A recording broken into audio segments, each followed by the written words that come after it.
percepción. Vamos a empezar con sensación. ¿Saben qué es una sensación? Si es que estoy hablando muy bajo, me avisan también porque no me doy cuenta de la intensidad, me estoy adaptando recién. ¿Saben qué es una sensación, chicos?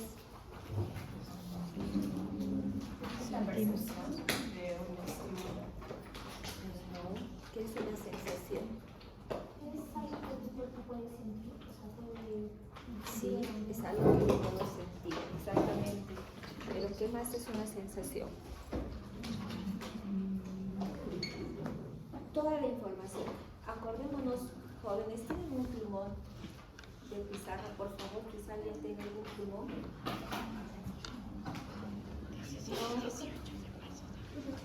Gracias. Chicos, nosotros en la práctica vamos a hacer todo lo que tiene que ver con examen mental.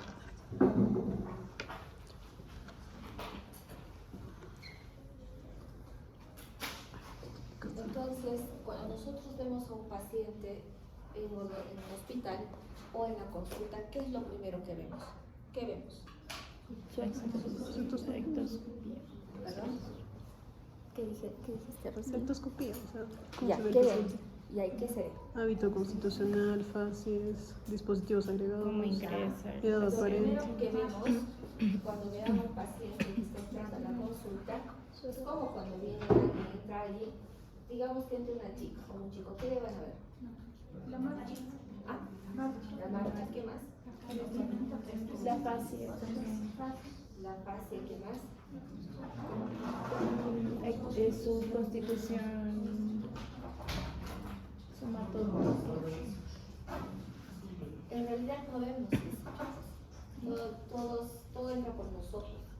Cuando alguien ingresa, ese es digamos, un falso concepto de ustedes, pero cuando alguien ingresa, lo primero que vemos que es ¿qué? Su apariencia, cómo está vestido, hasta cómo huele. Entonces, lo primero que vamos a ver es el día lunes, a partir del día lunes, lo primero que van a ver ustedes es el aliño, es decir, algo la apariencia, cómo está vestido, si está correctamente vestido. Van a ver pacientes que están muy maquillados y yo ya voy a tener idea de que ese paciente probablemente está en una fase productiva, puede estar en una fase maníaca, por eso es que se maquilla, se viste, se decora. O voy a ver pacientes depresivos que están completamente abandonados.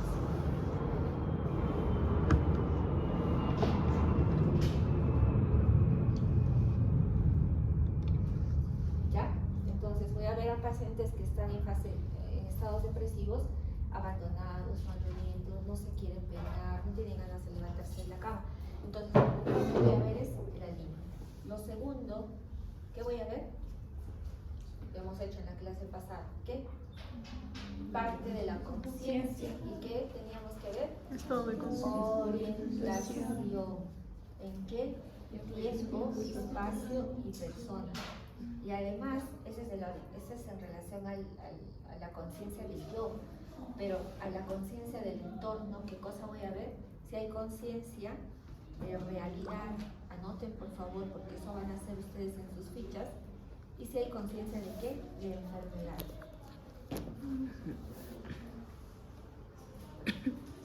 Conciencia de realidad, si se da cuenta dónde está, qué lo rodea, la situación actual, etc. Y conciencia de enfermedad, ¿qué les dije?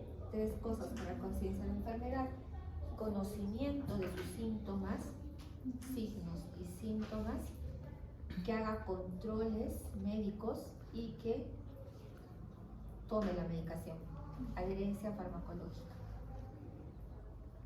Entonces, yo les voy a preguntar, cuando estén con sus pacientes, cómo está alineado el paciente. Ustedes me dirán buen aliño, mal aliño, desalineado, si está orientado en tiempo, espacio y persona, si hay conciencia de realidad. Para que sepa yo si hay conciencia de realidad, ¿qué le voy a preguntar? ¿Qué le parece la Presidenta de la República?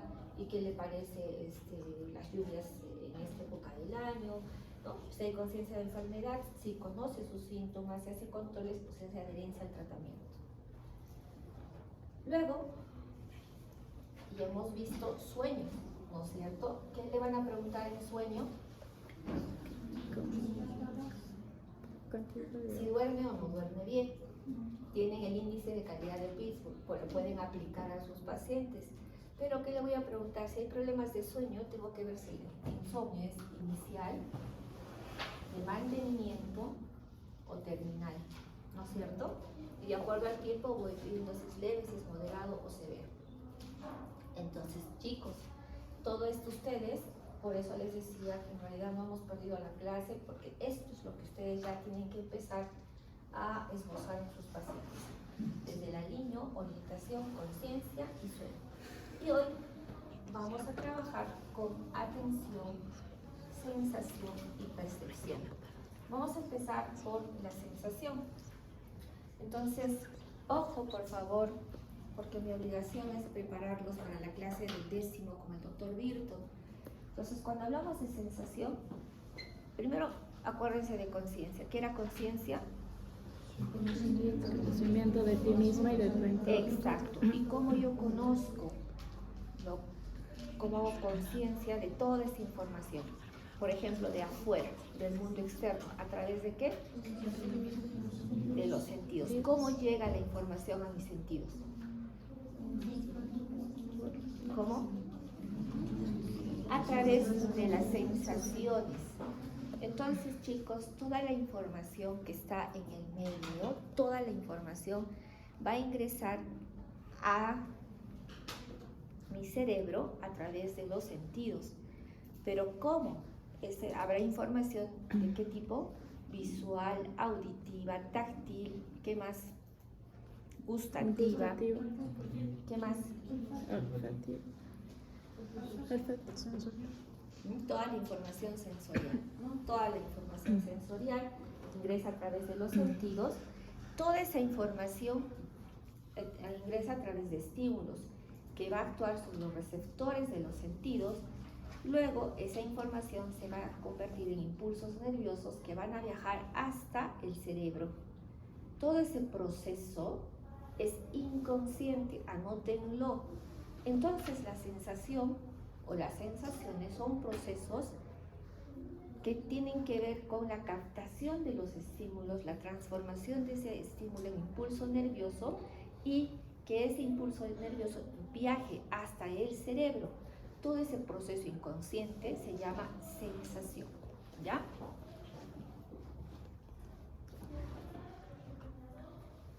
Bien, ahí está.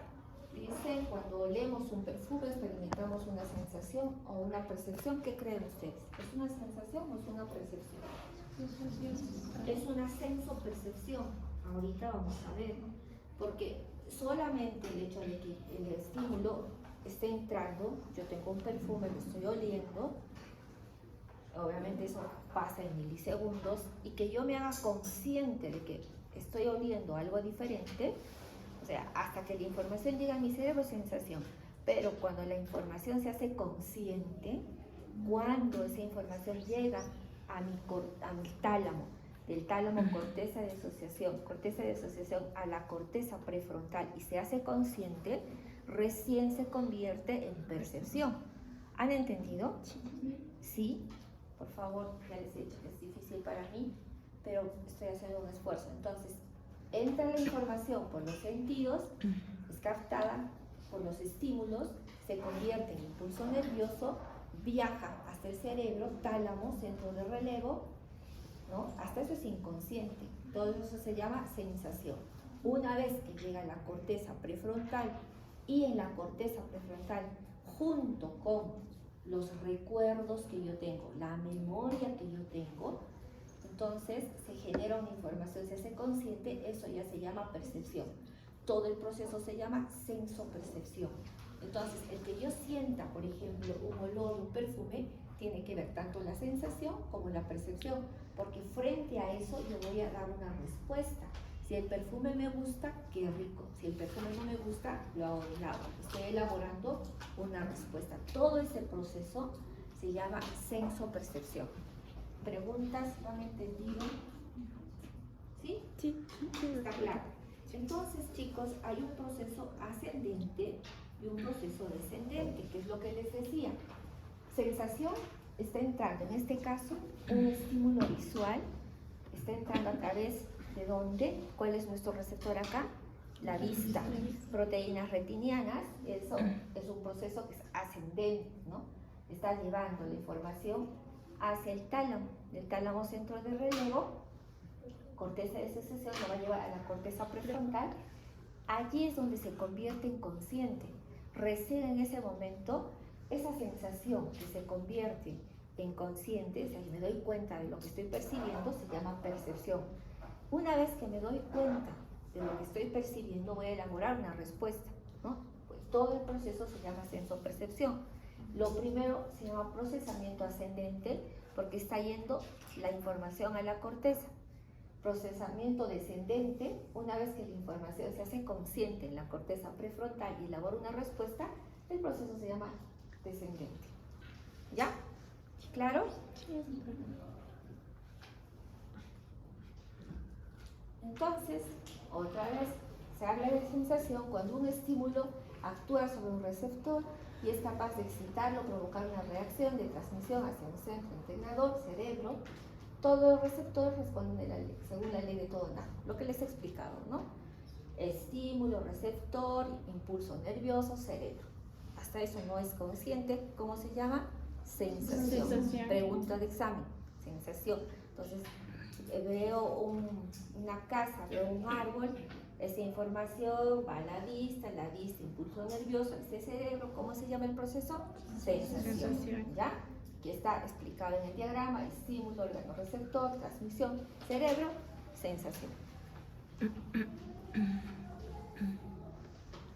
Características de las sensaciones. Miren, esto es física pura, responden según la ley del todo y nada, constitución fisiológica diferente según al estímulo que son capaces de responder, obviamente, ¿no? Entonces, con la vista, la audición es diferente, tiene que ver la intensidad también. Las diferencias de sensación dependen de las fibras nerviosas, de su número, la frecuencia de los estímulos transmitidos.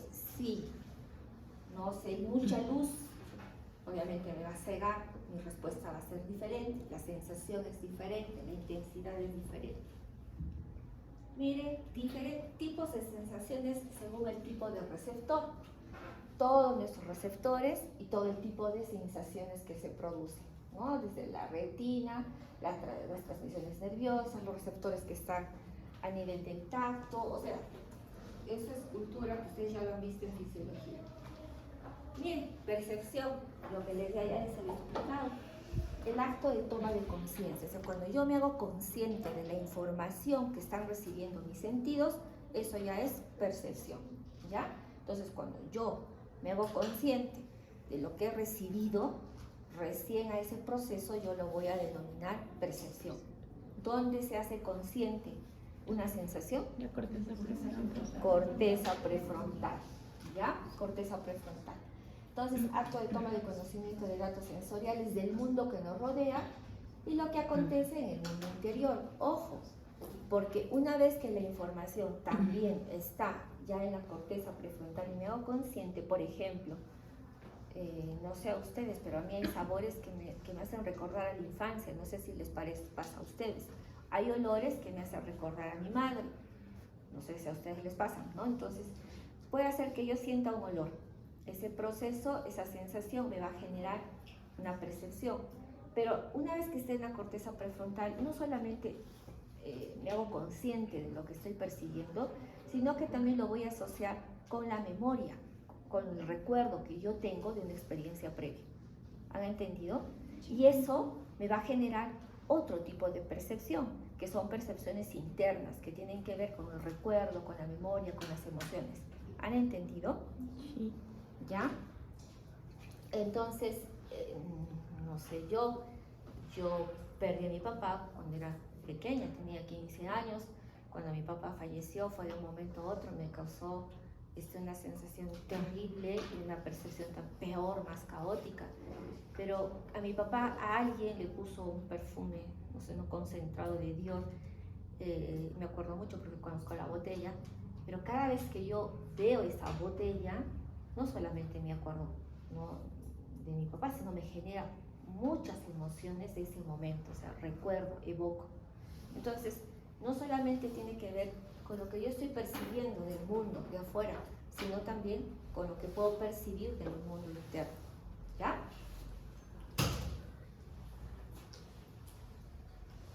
Aquí está, chicos, otra vez, otro diagramita, estímulo-receptor, respuesta de transmisión. ¿Hasta aquí qué era? Sensación. Una vez que se hace el registro sometido a elaboraciones psíquicas, memoria, recuerdo, etcétera, y me hago consciente, percepción. ¿Ya? Ahora, el proceso perceptivo tiene etapas, que es básicamente lo que les he explicado. La primera etapa, la estimulación ambiental, allí tiene que ver la atención, que lo vamos a revisar ahora.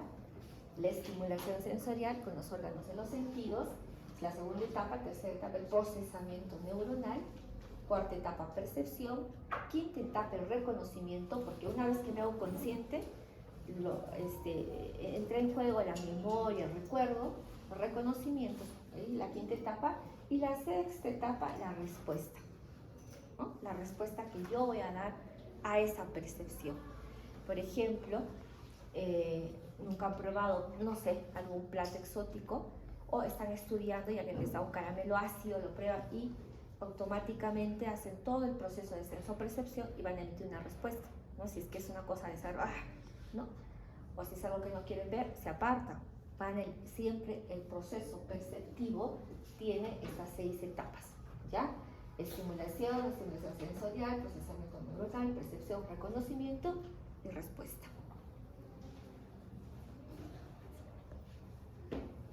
Pues lo que les he descrito, miren leyes de la percepción, ¿no?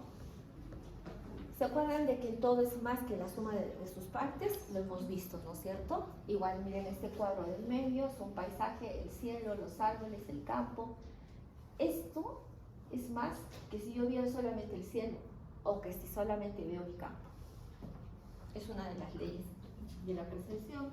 También entra en las preguntas de examen. Miren, la tendencia a la estructuración. Siempre vamos a tener esa tendencia a estructurar las cosas. Ustedes cuando ven las nubes van a ver cosas, imágenes, ¿no? Algunos vamos a ver perros, otras veces vamos a ver gatos, pero siempre hay esa tendencia a estructurar. De hecho, los antiguos han estructurado las constelaciones de acuerdo a sus creencias, pero siempre vamos a tener esa tendencia a estructurar la información. Es otra de las leyes de la percepción, ¿ya? También la generalización perceptiva es otra de las leyes. Si yo veo esta imagen, yo no voy a ver los 4 cuadrados, que estoy viendo una cruz. Si veo esta imagen, también lo que voy a ver es una cruz. Esta imagen ya mucho más elaborada es una cruz. ¿Pero qué representa esa cruz para nosotros? ¿Qué? El cristianismo, Jesús, Semana Santa, ¿no? Vamos a generalizar la información, porque si yo pongo acá esa información frente a ustedes, yo estoy segura que, porque todos estamos dentro del contexto cristiano, seamos católicos o no, yo estoy segura que todos lo van a asociar a lo mismo, o sea, van a generalizar la información. Si yo veo esta imagen, lo mismo, ¿no? Vamos a generalizar la información, ¿ya? Dice, cuando lo percibido adquiere contenido significativo, la vivencia perceptiva. Yo puedo ver estas manos, pero si estas manos me recuerdan a las manos de mi madre, ya se convierte en una vivencia perceptiva, ¿no? Si por ejemplo yo veo esta imagen que es un bebé en útero, es solo una imagen, pero si estoy embarazada, se va a convertir en una vivencia perceptiva, va a adquirir un significado emocional. Otros condicionantes de la percepción, todos los estados afectivos y emocionales, obviamente que tienen que ver con la percepción, sí, porque si estoy deprimida o si estoy fumada, drogada, no voy a percibir de la misma manera que si estuviera de forma natural, ¿me entienden? Los deprimidos generalmente pues todo lo van a ver gris, puede haber un sol hermoso, brillante, pero el deprimido lo va a ver gris, nada tiene sentido, nada tiene decoro, nada es bonito para ellos, no todo es desagradable. Entonces tiene que ver mucho con la experiencia subjetiva y con el estado emocional. acá están los tipos, diferentes tipos de percepción según los órganos de los sentidos. Entonces, miren, le he puesto la diapositiva antes porque ¿alguien me puede decir qué es una ilusión? ¿Alguien, por favor?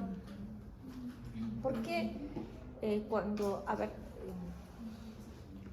por ejemplo, suele pasar que existe una chica y un chico que se enamora, pero la mamá le dice a la chica, eres una ilusa, ¿no? Tú vives ilusionada. ¿Qué le está diciendo? ¿Que no es real? ¿Que no es real? Que no es real, ¿sí? Que lo que está viviendo no es real. Entonces, ¿qué será una ilusión? La percepción alterada. Daniela.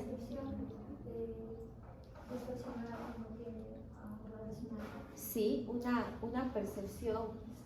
Hay un estímulo, pero la interpretación está alterada. ¿Ya?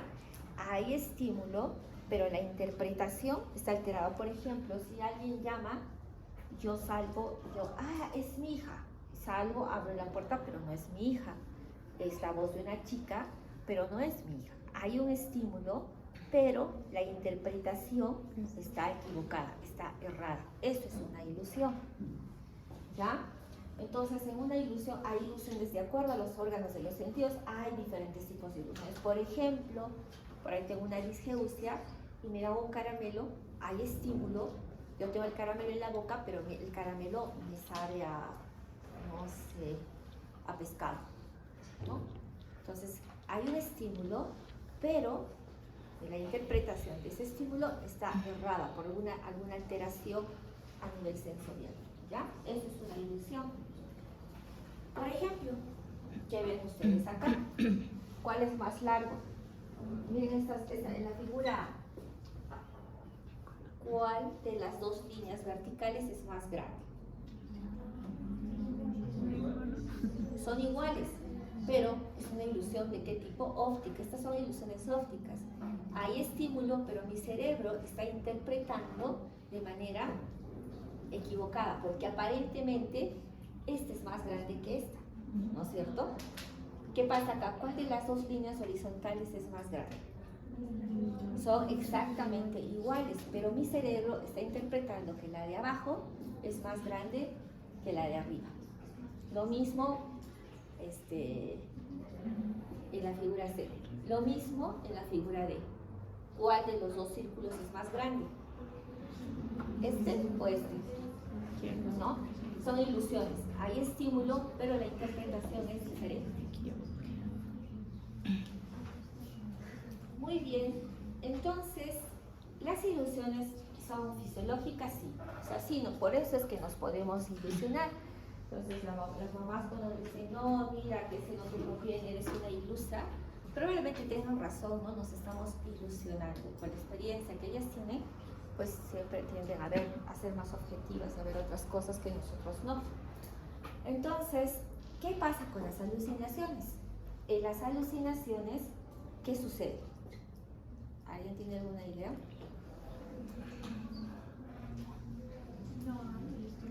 En las alucinaciones no hay estímulo. Entonces yo salgo afuera y les digo, mi hija me está llamando, pero no hay nadie. ¿Qué estoy haciendo? Estoy escuchando una voz. Eso es una alucinación. O de pronto les digo, miren, allá atrás está el demonio. Ustedes voltean, no ven nada. No hay estímulo, pero sí hay percepción. Mi cerebro está percibiendo, pero no hay estímulo. Eso es una alucinación. O de pronto agarro y les digo, lo que les estoy diciendo, chicos, es lo que dicen los pacientes, ¿no? Es que yo siento excremento en mi boca. No hay estímulo, pero siento que hay excremento en mi boca. ¿Entiende? Son alucinaciones de tipo gustativas, ¿ya? O lo que pasa con los pacientes epilépticos. Los pacientes epilépticos tienen auras. Entonces, antes de convulsionar, generalmente tienen alucinaciones de tipo gustativas, ¿no? Olfatorias. Huelen desagradable y sienten sabores desagradables sin ningún tipo de estímulo. Generalmente las alucinaciones gustativas y olfatorias se presentan en pacientes orgánicos, como la epilepsia. Las auditivas en los esquizofrénicos. Las visuales, generalmente los pacientes que son dementes, con demencia de Alzheimer, senil, de cuerpos de Lewy, etc. ¿Ya? Listo. Y obviamente hay diferentes tipos de alucinaciones. No lo vamos a ver, este es tema ya de genealogía clínica psiquiátrica, solamente un poco para que tengan conocimiento. Y vamos a ver a las representaciones. Las representaciones, ahí dicen, son imágenes surgidas en la conciencia, reconocidas como un producto de sí mismo, son íntimas, carecen de vivacidad, nitidez. ¿Qué es? Una representación es algo que surge en el plano de mi conciencia, que es decir, ¿dónde? En mi mente.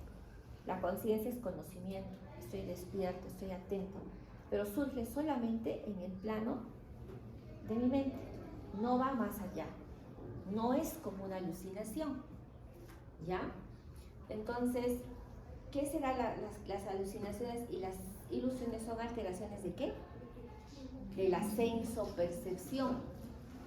Las representaciones, digamos, les vamos a dar un título, son imaginaciones que surgen en mi mente.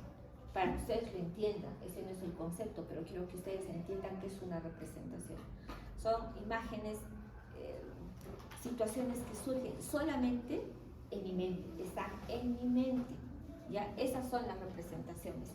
Por eso es que trabajar, mire, es la materia prima con la que trabaja el pensamiento, es la imaginación, vamos a decir. O los objetos concretos y determinados se viven como percepciones y se actualizan en forma de representaciones, ¿no? Todo lo que yo tengo, todo el conocimiento que tengo, se captan a través de ¿qué? De senso-percepción, porque está entrando por los sentidos. Pero ¿cómo lo actualizo yo? O sea, por ejemplo, lo del perfume, ¿no? Yo sentí un perfume riquísimo, lo sentí. Eso se va a quedar grabado ¿dónde? En mi memoria. Cuando yo quiero actualizar ese conocimiento, ¿a qué acudo? ¿Nuevamente al proceso de senso-percepción? No, sino a una representación. ¿Han entendido? ¿Sí? ¿Sí o no? Díganme, porque si no se los vuelvo a repetir. Sí, puede volver a repetir. Ya. Todo el conocimiento que yo tengo, todo lo que yo tengo, lo obtengo a través de ¿qué? De senso-percepción. Porque a través de las sensaciones entra toda la información a mi cerebro. De mi cerebro va al tálamo, donde se hace consciente en la corteza prefrontal y se convierte ¿en qué? En percepción, o sea, senso-percepción. Pero ¿cómo yo actualizo esa información? A través de una representación. Porque si yo me quiero acordar de lo que he leído en la mañana, ¿qué hago? ¿A qué acudo? A la memoria. Y ya no voy a leer otra vez todo mi libro, a ver qué página, no. Lo puedo repasar, sí, pero ¿cómo lo recuerdo? A través de una representación. ¿Han entendido? Entonces, todo, dice, la representación es la materia prima con la que trabaja el pensamiento. Todo lo que yo he almacenado, todo lo que yo he captado con mis sentidos, todo está almacenado en mi memoria como representaciones. ¿Ya? Solamente representaciones. Ahora sí, o lo repetimos. ¿Sí? Sí. Por eso hay representaciones de memoria, de fantasía, eidéticas, oníricas con los sueños, y esto sí necesito que lo entiendan bien. Entonces, alteración o diferencia entre percepción o senso-percepción y representación. ¿Para qué me sirve la senso-percepción? Para obtener información. ¿Para qué me sirve la representación? Para actualizar esa información. ¿Ya? La senso-percepción, ¿para qué me sirve? Para obtener información, conocimiento. Porque gracias a los sentidos y todo lo que está en el mundo, yo voy a obtener ese conocimiento. ¿Y para qué me sirve la representación? Para actualizar todo ese conocimiento que yo tengo guardado en mi memoria. Entonces, miren, las percepciones o las sensopercepciones son corpóreas, claro. ¿Entran por dónde? Por los sentidos. Mientras que las representaciones son incorpóreas, no están entrando por los sentidos. ¿Dónde están? En el campo de la memoria, del pensamiento, del conocimiento. Las percepciones aparecen en el espacio objetivo externo. ¿Por qué? ¿Cómo entran las percepciones? Por los sentidos. ¿De dónde? De afuera hacia adentro. De afuera hacia adentro. En cambio, las representaciones aparecen en el espacio subjetivo interno. Cuando yo quiero recordar algo, voy a mi memoria, lo recuerdo, lo actualizo. Está apareciendo adentro. Las percepciones tienen un diseño determinado, están completas y todas con sus detalles, son nítidas, porque lo estoy experimentando en este momento. Veo un pajarito, estoy percibiéndolo, es nítido, es fresco. Mientras que las representaciones tienen un diseño indeterminado, están incompletas y todos sus detalles. Claro, porque cuando yo ya quiero recordar el pajarito, pues sí, sé que era bonito, pero yo no tengo todos los detalles de sus colores, de su canto. ¿Han entendido? Sí. Ya.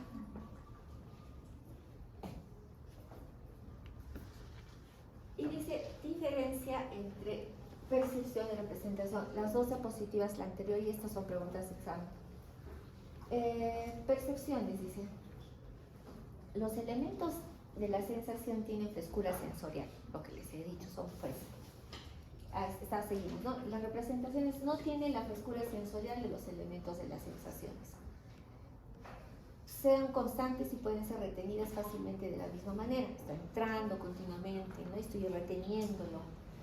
En cambio, en la representación, ya en el almacén, en la memoria, se pueden descomponer y desmenuzar y deben ser creadas siempre de nuevo. O sea, por eso las tengo que actualizar.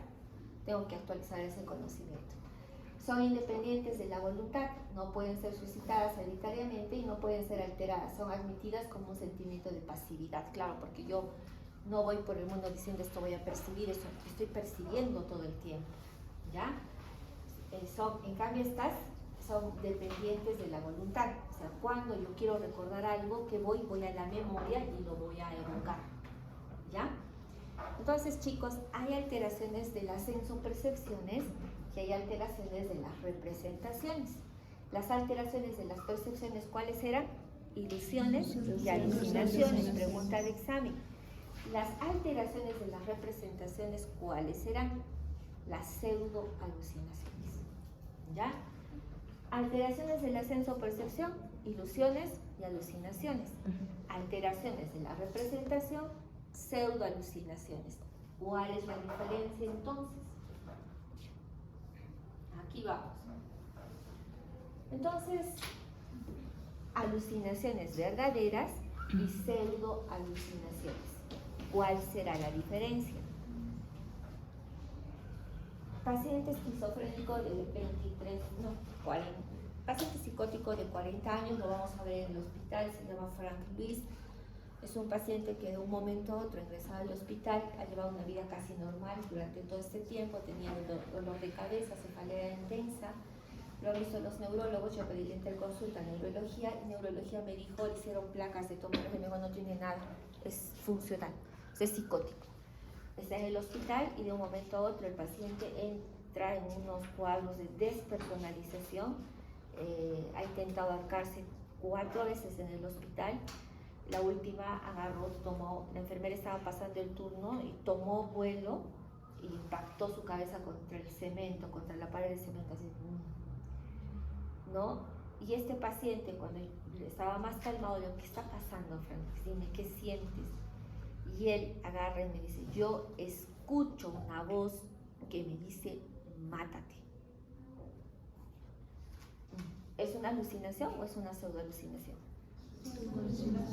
¿Cómo sé que es una alucinación y cómo sé que es una pseudoalucinación? Entonces yo le pregunto al paciente, ¿esta voz que tú escuchas es como mi voz, es nítida? Sí, doctora. ¿De dónde viene? Viene por acá, por mis oídos. Entra esa voz y me dice, mátate, mátate. Si no te matas, mire lo que le dice la voz, ¿no? Si no te matas tú, yo te voy a matar. Entonces, por eso es que va y se impacta la cabeza contra la pared. Y la describe. ¿Qué tiene? ¿Qué hemos visto? Frescura sensorial en las alteraciones de la sensopercepción, ¿no? Hay frescura sensorial, es nítido, es clarito, es una alucinación. Otro paciente de 20 años de edad, porque ingresa, lo van a ver, Elio, tiene un montón de tatuajes en el cuello, en la cara, por todo sitio. Tiene tatuado el nombre de la enamorada en el brazo, de la ex enamorada, porque ahora tiene otra. Y él decía, yo escucho una voz que me habla y esa voz me dice, mátate. ¿Cómo es esa voz? ¿Dónde está? ¿La escuchas? No. ¿Dónde está la voz? Está en mi cerebro, está adentro, aparece en mi cerebro, adentro, en mi cabeza. ¿No la escuchas? No. ¿Qué es? Pseudoalucinación. ¿Han entendido? Sí. ¿Han entendido? Las pseudoalucinaciones y las alucinaciones son casi frecuentes en la esquizofrenia, pero las pseudoalucinaciones suelen presentarse más que las alucinaciones verdaderas, ¿ya? Entonces, chicos, pregunta de examen, diferencia entre alucinación y pseudoalucinación. ¿Ya? ¿Quedó claro? Sí. Listo. Entonces, vamos a la primera parte de las diapositivas. Ha habido todo un problema con esto de las clases, nos hemos desorganizado, voy a tratar de hacerlo lo más rápido posible. Ya. Listo. Estábamos acá en nuestro examen mental, teníamos al niño, orientación. Yo, en tercer lugar, voy a poner a la atención. Cuarto lugar, sensopercepción. ¿Ya? Porque el sueño generalmente va al final en hábitos y costumbres y la conciencia también es penúltimo al sueño. Vamos a estar completando nuestro examen mental. Yo les voy a dar una ficha en la próxima clase, les voy a decir, muy bien, evalúe, complete la ficha del paciente. Ustedes me van a decir el aliño, la orientación, me van a hablar cómo está la atención, cómo está la sensopercepción, van a estar evaluando ya el sueño y la conciencia, ya saben cómo hacerlo, ¿ya? Entonces, ¿qué es la atención? Por ejemplo, ustedes en este momento, ¿qué están haciendo? Están intentando prestar atención a lo que yo les estoy diciendo. Lo siento, chicos, sé que es difícil para ustedes, lo es para mí. Mis clases suelen ser muy dinámicas porque ando insistiendo en que no se duerman, que se despierten. Estoy haciendo un esfuerzo, así que estoy intentando que ustedes presten atención. Entonces, ¿qué cosa es la atención? ¿Se acuerdan de la Arousal? ¿Qué era el Arousal? Grado de activación cerebral. La atención es un grado de activación psicológica que tiene que ver con procesos de selección, distribución y mantenimiento que contribuye a procesos mayores como el aprendizaje y la memoria. Grado de activación psicológica que tiene que ver con procesos de selección, distribución, mantenimiento que contribuye a procesos cerebrales como la memoria y el aprendizaje, ¿ya? Entonces, este proceso atencional tiene una etapa de inicio, una etapa de mantenimiento y una etapa de cese. Por ejemplo, inicio de la atención. El inicio de la atención, ustedes están acá para que puedan prestar atención. El inicio, o dar inicio a la atención, eso tiene que ver con las características del foco atencional. Es decir, si yo pongo un payaso acá y me pongo yo aquí, ustedes van a prestar atención a quién, a mí o al payaso. No mientan, ¿a quién? Al payaso. ¿Por qué? Porque tiene que ver con las características del foco atencional, con las características del foco atencional, ¿no? El payaso va a estar vestido de diferente color, va a ser gracioso, va a cantar, va a bailar y automáticamente la atención va a ser dirigida al foco atencional. Entonces, el inicio de la atención tiene que ver con las características del estímulo, del foco atencional. El mantenimiento de la atención, ahora, entre el payaso y yo voy a poner mi condicionante, ¿no? El payaso los va a motivar de una manera, pero yo los voy a motivar de otra.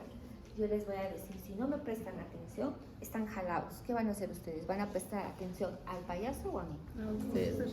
¿Por qué? Estamos condicionados. Porque les interesa aprobar la materia. Entonces, el mantenimiento tiene que ver con el interés de ustedes, ¿ya? ¿Y el cese con qué tendrá que ver? Cuando termina la atención, ¿con qué tiene que ver? A ver, ¿quién? ¿Con qué? Tiene que ver con el cansancio y con la aparición de un nuevo foco atencional. Entonces, ustedes están acá 2 horas, de pronto ya no viene un payaso, sino viene la directora académica y automáticamente su atención, como ha venido alguien que tiene un foco de atención mucho más intenso, ustedes van a derivar la atención a la directora. O también, por cansancio, van a dejar de prestarme atención, ¿ya?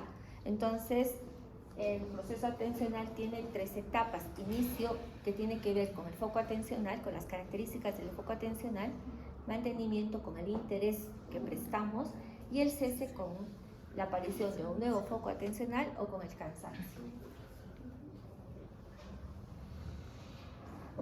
Tipos de atención, considerando esos 3 procesos, tenemos una atención selectiva, dividida y sostenida. Atención selectiva. Ustedes tienen el derecho, no el deber, el derecho de prestar atención a lo que quieran prestar atención, ¿no? Si se van, por ejemplo, no sé, al laboratorio, en el laboratorio ustedes van a seleccionar a qué le van a prestar atención. Unos le prestarán atención a un tipo de muestra, otros a otro, o sea, es selectivo. Yo decido a lo que voy a prestar atención.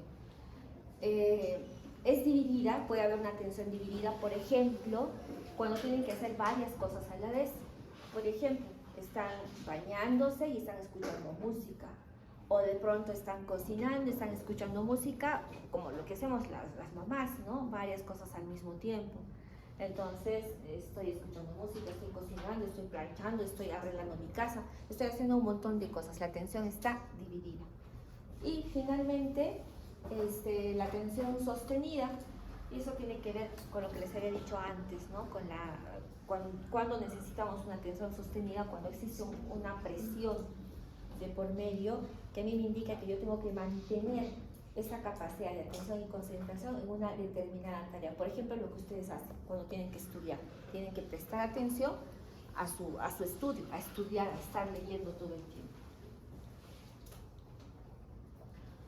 Diferentes tipos de clasificación de la atención, ¿no? De acuerdo al criterio.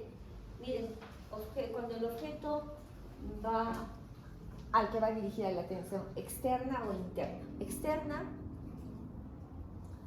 diferentes estímulos externos, diferentes focos atencionales que tienen que ver con la forma, el color, el tamaño, la intensidad. Interno, recuerdos, emociones.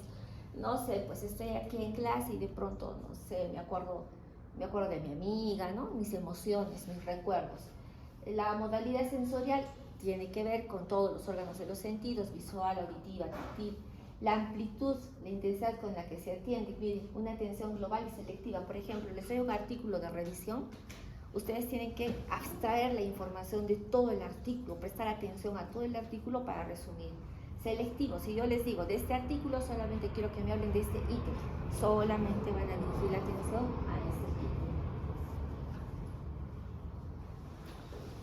De acuerdo a la manifestación de los procesos atencionales, esto es pregunta de examen, chicos, la atención puede ser abierta, cuando yo de manera indiscriminada voy a prestar atención, estoy caminando por la calle y presto atención a todo lo que pasa en la calle. Encubierta, ahí están las chismosas y los chismosos, ¿no? Cuando yo, por ejemplo, fijo la mirada, estoy en la pizarra, pero estoy escuchando la conversación de mi amiguita, ¿no? ¿Han entendido? Aparentemente estoy mirando la pizarra, pero ¿qué estoy haciendo? Estoy chismeando la conversación de mi amiguita. Ah, sí, ¿sabes qué? Sí, pero aparentemente estoy mirando, pues son expertos enfocando, ¿no? Por ejemplo, los futbolistas están haciendo tácticas, ¿no? Están jugando, aparentemente van a patear. ¿Ustedes lo han visto a Messi jugar? ¿Sí, no? Sí. Ese señor es un genio, es autista. pero es que pareciera que va a dar la pelota a un lado y termina pegándola a otra. O sea, distrae, ¿no? Ahora hay un chico que está jugando, ay, ¿cómo se llama este chico? Que también es otro genio jugando. Pareciera, ¿no? Que está dando la pelota a un lado, pero está yéndose hacia otro lado. Es una atención encubierta. La atención de los chismosos es la atención, sí, pero está prestando atención a otra cosa, ¿ya?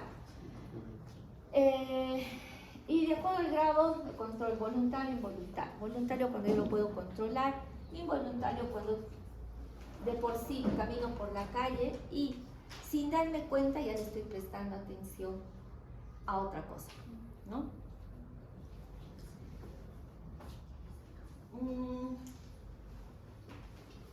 Existen patologías que definitivamente van a calar en la atención, por ejemplo la depresión, por ejemplo las manías, por ejemplo los esquizofrénicos, así como hay grados alternados o alterados de conciencia, también puede haber grados alterados de procesos atencionales, ¿no? Entonces las patologías tienen que ver con los procesos de atención. Entonces miren, acá tiene un concepto de la atención. Podría definirse como la capacidad de generar, seleccionar, dirigir y mantener un nivel de activación adecuado para procesar la información relevante. ¿Para qué? Para procesar información relevante. No se olviden. Características de la atención, eso es pregunta de examen. Amplitud. ¿A qué se refiere la amplitud? Dice cantidad de información que podemos atender al mismo tiempo y cantidad de tareas que podemos realizar de forma simultánea. Entonces, todo lo que yo estoy captando, todo a lo que yo puedo inmiscuir dentro de mi campo de información, tiene que ver con la amplitud. O sea, todo tiene un límite. Puedo ser muy hábil y querer captar todo, pero como hay un dicho que dice, que mucho abarca, poco aprieta, ¿no? Entonces todo tiene un límite. La intensidad o tono atencional, miren, eso también es importante, es entendida como la cantidad de recursos atencionales que se prestan a un estímulo dado, ¿no? Entonces, ¿qué recursos atencionales yo le estoy dando a un foco para que yo me pueda beneficiar de eso? Por ejemplo, ¿cómo estudian ustedes? Cada uno tiene una forma peculiar de estudiar, ¿no es cierto? Unos subrayan, otros ponen colores. No sé, una vez yo vi el cuaderno de mi hija y dije, así estudias. Entonces, no sé, parece una banderilla del Tahuantinsuyo, pero es su forma pues de estudiar, ¿no? Son los recursos que ella utiliza para estudiar. Cada uno ve qué recursos va a utilizar para prestar atención al foco. Entonces, dice, pudiendo realizar tareas prácticamente sin prestar atención, por ejemplo, las tareas automáticas. Yo no creo que ustedes uno va al baño, y yo no estoy diciendo, pues sí, le voy a prestar atención a bajarme el pantalón, sentarme en la taza, voy a orinar. No, lo hacemos de forma automática, ¿no? Mientras que hay otras tareas que sí requieren más recurso atencional, ¿ya? Que son las tareas controladas. Desplazamiento de la atención o la atención alternada, oscilamiento de la atención. Esto es cuando estoy en un evento, estoy prestando atención a algo, pero de pronto mi foco de atención se va a otro recurso, a otra cosa, pero estoy en el mismo evento. Tiene que ver con lo cognitivo, con el interés que genera para mí ese foco atencional. Ya hemos visto el foco atencional, pregunta de examen, es el estímulo, ¿ya? Foco atencional o estímulo. Y el control, de lo que yo ya les hablé, voluntario, ¿no? Entonces, chicos, por favor, no se olviden características de la atención, pregunta de examen, amplitud, intensidad, oscilamiento y control.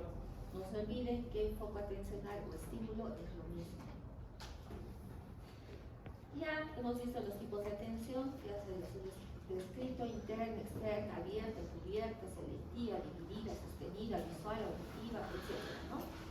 Factores determinantes externos, eso tiene que ver con las características del foco atencional. Pregunta de examen, la intensidad.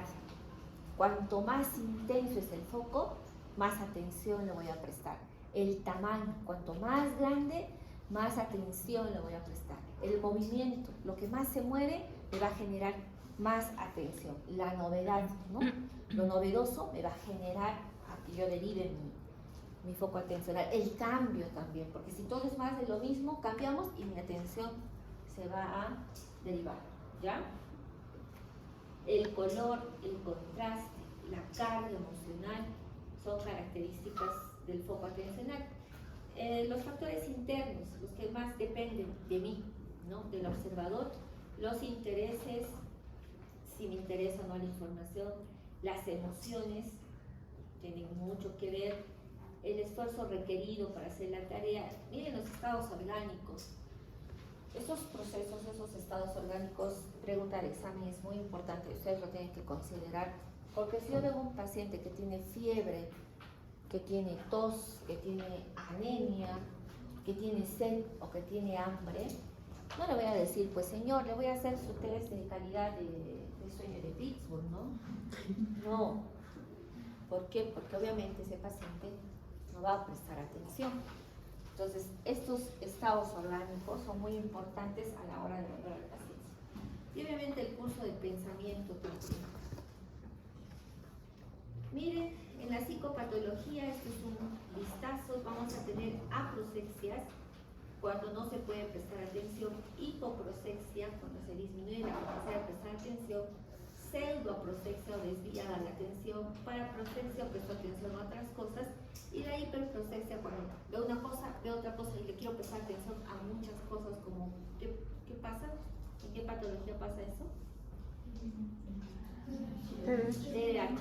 Entonces miren, aproxexia, no hay atención, hipoprosexia en los estados caquéticos, depresión, ansiedad. Miren, algunos tipos de hipoprosexia, la distraibilidad, ¿no? Cuando se distraen fácilmente, la labilidad atentiva emocional, por ejemplo, estoy prestando atención a una cosa y me voy a la otra. La inhibición, no puedo movilizar la atención. La negligencia, esto es un tema de medicina legal, lo van a ver con el doctor, ojalá sea su docente, el doctor Henry Carrasco. No, entonces, en medicina legal se habla mucho de la negligencia. Ese médico fue negligente, ¿no? Entonces, ¿por qué? ¿Por qué se comete la negligencia? Tiene que ver con los procesos de atención. ¿Estuvo distraído? ¿Qué pasó? Hipoprosexia. La fatigabilidad, ¿no? El cansancio, la apatía es la falta de interés. No tengo interés, por eso soy hipoproséxico. O estoy cansado, por eso soy hipoproséxico. O la perplejidad. Cuando, no sé si ustedes han visto, suele pasar, yo siempre les digo a mis alumnos, a veces están cansados, pues llegan después de los exámenes de semiología, algunos ya les he contado, llegan a desmayarse en la clase de psicología médica, no sé si se relajan mucho, pero llegan, pues están cansados, pero hay otros y uno les está explicando algo y ellos se quedan así. ¿Ustedes no han observado a sus compañeros? Hay chicos que se quedan así, se quedan perplejos. Oye, ya, desde un momento, se quedan así, ¿no? Eso tiene que ver, son procesos atencionales, ¿ya? No juzguen, ahora ya saben por qué se produce. Pseudoprosexia, falta de atención hacia el entorno, a pesar de mantener la concentración, conservar la capacidad. O sea, sí puedo prestar atención, pero por alguna razón no lo hago. Las paraprosexias, cuando en vez de prestar atención, eso pasa con los enamorados. Oye, hijito, te vas a levantar temprano, por favor, limpia, sacas a pasear al perro, sacas la basura, lavas los platos, las tazas, ya mamá. Y de pronto viene la mamá y todo esto es un desorden. ¿Qué pasó? Estaba hablando con el enamorado, ¿no? Entonces, toda la atención se va dirigida a otro lugar, y la hiperprosexia es esa capacidad de querer prestar atención a todo. Entonces, ¿han visto los niños con TDA o con TDAH? Una cosa es el TDA y otra cosa es el TDAH. O sea, el TDA, déficit de atención, pero el TDAH más hiperactividad, ¿no? Estos niños a todo. en el consultorio, en mi consultorio en el Seguro Social, tengo ¿cómo se llaman estos pececitos que comen carne? Piraña, una piraña, que es el doctor Palomino. Entonces, es el doctor Palomino. Vienen los chiquitos que tienen algunos, los autistas son especiales y dirigen el foco de atención, ¿no? Pero vienen los TDAH, sacan, pobre piraña, cada vez tienen menos dientes, porque van, no sé qué ven a la piraña, pero todos van y la quieren destrozar, ¿no? Pero está muerta. No, eso vive en la pipa. Aquí está el TDAH, chicos, déficit de La guerra ni atención por ti. con o sin hiperactividad. Es un trastorno psicológico más frecuente en edad infantil. Esto es pregunta de examen, por favor. Se caracteriza por la presencia de problemas atencionales. Impulsividad. ¿Cómo se mide la impulsividad? Cuando digo que una persona es impulsiva, cuando es impaciente, cuando disminuye el sentido de peligro y cuando tiene una baja tolerancia a la frustración. Entonces, para que yo hable de impulsividad, tengo que ver a un niño que sea impaciente, que no tolera la frustración, es decir, si se le rompe el carrito, no acepta que se le ha roto y se molesta, se amarga, se tira al piso, se berrinche, eso es impulsividad. Ay, Dios mío, me voy a volver loca, ya me distraje. Y que no miren el sentido del peligro. Estos niños ven el interruptor y meten los dedos, ¿no? O sea, no tienen desarrollado el sentido del peligro. O sea, son impacientes y además puede haber hiperactividad. Revisen los criterios del TDAH, por favor. Allí están todos los criterios porque de ahí les va a venir una pregunta de examen. Creo que con eso hemos terminado esta clase. ¿Ya? Muy bien, listo. ¿Qué hora es? Tenemos, chicos, sus afiches, por favor.